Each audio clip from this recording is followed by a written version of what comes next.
이 시간에는 누가복음 13장 18절부터 21절의 말씀을 천국이라는 제목으로 나누겠습니다. 18절과 19절입니다. 그러므로 예수께서 이르시되 하나님의 나라가 무엇과 같을까? 내가 무엇으로 비교할까? 마치 사람이 자기 채소밭에 갖다 심은 겨자씨 한 알 같으니 자라 나무가 되어 공중의 새들이 그 가지에 깃들였느니라. 예수님은 13장 1절부터 9절까지 회개를 촉구하십니다. 그리고 10절부터 17절에서 꼬부라진 여인을 치유하심으로 하나님이 사람을 용서하시고 사랑하신다는 증표를 보여주십니다. 세번역 성경 마태복음 4장 17절을 보면 예수님이 회개하여라, 하늘나라가 가까이 왔다 라고 선언하십니다. 이제 예수님은 천국을 소개하십니다. 하늘에 있는 하나님의 나라가 천국입니다. 천국에는 어떤 예외도 없이 사랑이라 하는 하나님의 법이 있습니다. 존중받고 귀함을 얻는 법입니다. 병약함이 없고 배고픔이 없습니다. 예수님이 귀신을 붙들고 있는 자와 병으로 아픈 자를 고치시고 빵 5개와 물고기 2마리로 5,000명을 먹이신 이유가 이것입니다. 이 땅에서 천국의 그림자가 에덴 동산입니다. 에덴 동산에는 하나님이 사람을 위해 만드신 모든 게 다 있습니다. 에덴 밖에 있는 땅에는 죄와 그로 인해 땀 흘려야 먹을 것을 얻는 역경이 있습니다. 수많은 변수와 예외가 있습니다. 노력한다고 다 얻어지지 않는 상황들입니다. 이런 상황은 약자를 갈취하는 악인들이나 사람이 자연에 끼친 악영향에 의한 천재지변들이 만듭니다. 세례 요한이 외쳤듯 가까이 와 있는, 가까이 다가온 천국이 바로 예수님입니다. 예수님 안에는 천국이 있습니다. 예수님은 제발 자신을 침노하라고 호소하십니다. 예수님은 하나된 무리에게 하나님의 나라, 천국을 어떻게 소개해야 할지 머무적거리십니다. 그러다가 이윽고 겨자 나달 1개와 같다고 비유하십니다. 전에도 나눈 바 있지만 비유에는 감추는 기능과 드러내는 기능이 있습니다. 예수님 당시 팔레스타인의 상황과 풍습을 모르는 우리로서는 지금 예수님이 말씀하시는 이 비유가 감추시는 건지 드러내시는 건지 알 바가 없습니다. 확실한 상황은 이 비유를 드시고 더 이상의 설명을 하지 않으신다는 겁니다. 그러니 우리가 해석해서 받아들일 수밖에 없습니다. 마치 수수께끼와 같습니다. 지금부터 그 수수께끼를 풀어보겠습니다. 예수님은 먼저 천국을 겨자 나달 하나와 같다고 하십니다. 팔레스타인 지역에서는 겨자 나달이 나달 중에 가장 작았던 것 같습니다. 나달은 껍질을 까지 않은 곡식의 알맹이를 말합니다. 나달 안에는 씨앗이 있습니다. 겨자 나달에도 씨앗이 있겠고 그 씨앗은 겨자 나달보다 더욱더 작을 겁니다. 쌀룬이 쌀의 씨앗이라는 걸 생각해 보면 미루어 짐작할 수 있습니다. 씨앗이 자라 그 씨앗을 맺는 식물이 되므로 씨앗 안에는 그 식물이 들어 있습니다. 예수님 말씀에는 언뜻 모순이 있어 보입니다. 19절에서 채소밭으로 번역된 헬러 단어는 본디 정원이라는 말입니다. 주인이 누구인 줄 모르겠지만 그가 겨자나무가 어떤 나무인 줄 안다면 겨자나달을 자기의 채소밭이든 정원에 심을 것 같지는 않습니다. 먹거리를 기대하는 채소밭에 그리고 아름다움을 기대하는 정원에 공중에 묻새가 깃들일 이와 같은 나무를 심을 사람은 없습니다. 채소밭도 정원도 다 망치게 되기 때문입니다. 새를 위하는 마음이 있는, 객을 위해 잠자리를 제공할 마음이 있는 사람만이 겨자나다를 자신의 밭에 심을 수 있습니다. 이는 천국의 씨앗을 심는 것일 뿐만 아니라 사랑입니다. 채소밭이나 정원 이전에 그 사람의 마음에 천국의 씨앗이 심어진 사람입니다. 예수님은 무엇을 먹을까, 무엇을 입을까, 무엇을 마실까 염려하지 말라는 가르침을 주신 적이 있습니다.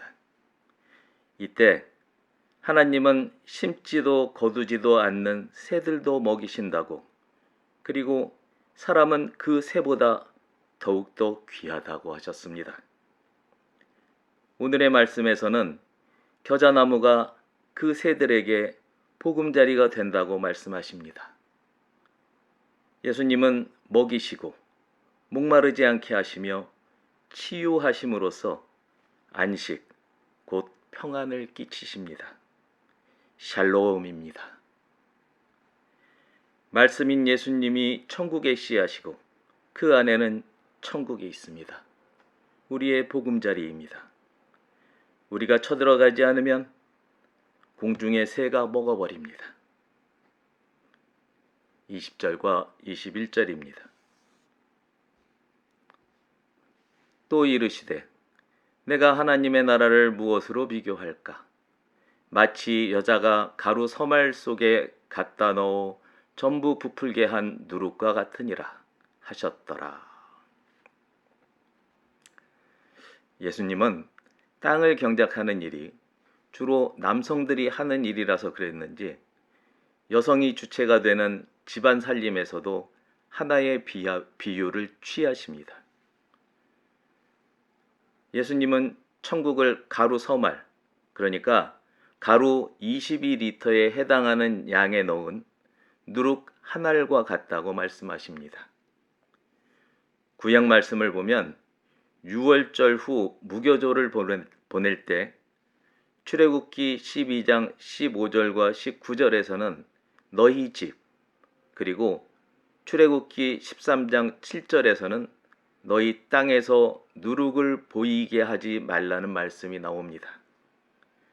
누룩이 단 한 알이라도 남아 있으면 온전한 무교병을 만들 수 없다는 의미에서 주어진 금기입니다. 한 여인과 누룩 한 알. 예수님은 창세기 3장 15절 말씀에 계시된 바와 같이 유일한 여인의 후손입니다. 그 말씀을 세번역 성경으로 읽겠습니다. 내가 너로 여자와 원수가 되게 하고 너의 자손을 여자의 자손과 원수가 되게 하겠다. 여자의 자손이 너의 머리를 상하게 하고 너는 여자의 자손의 발꿈치를 상하게 할 것이다. 갈라디아서 3장 16절 말씀을 보겠습니다. 그런데 하나님께서 아브라함과 그 후손에게 약속을 말씀하실 때에 마치 여러 사람을 가리키는 것처럼 후손들에게 라고 말씀하시지 않고 단 한 사람을 가리키는 뜻으로 너의 후손에게 라고 말씀하셨습니다. 그 한 사람은 곧 그리스도이십니다. 여기에 더하여 내 눈에 보이는 이 모든 땅을 내가 너와 내 자손에게 아주 주겠다. 하나님이 아브라함에게 약속하신 창세기 13장 15절 말씀입니다. 아브라함은 이때 온 세상을 보았을 겁니다. 그렇습니다. 예수님은 사탄에게 사로잡혀 죄에 찌든 온 인류를 사탄에게서 도적질할 유일한 분입니다. 예수님은 그의 말씀으로 가루 서말을 기척 없이 부풀린 누룩 한 알처럼 지금도 세상을 사탄에게서 도적질하고 계십니다. 정리해 봅시다. 가루 서말의 알갱이 수가 얼마나 될까요? 셀 수는 있을까요? 하나님이 아브라함에게 주신 약속, 곧 하늘의 별과 바닷가의 모래와 같은 자손에 대한 비유보다도 더 큰 비유입니다.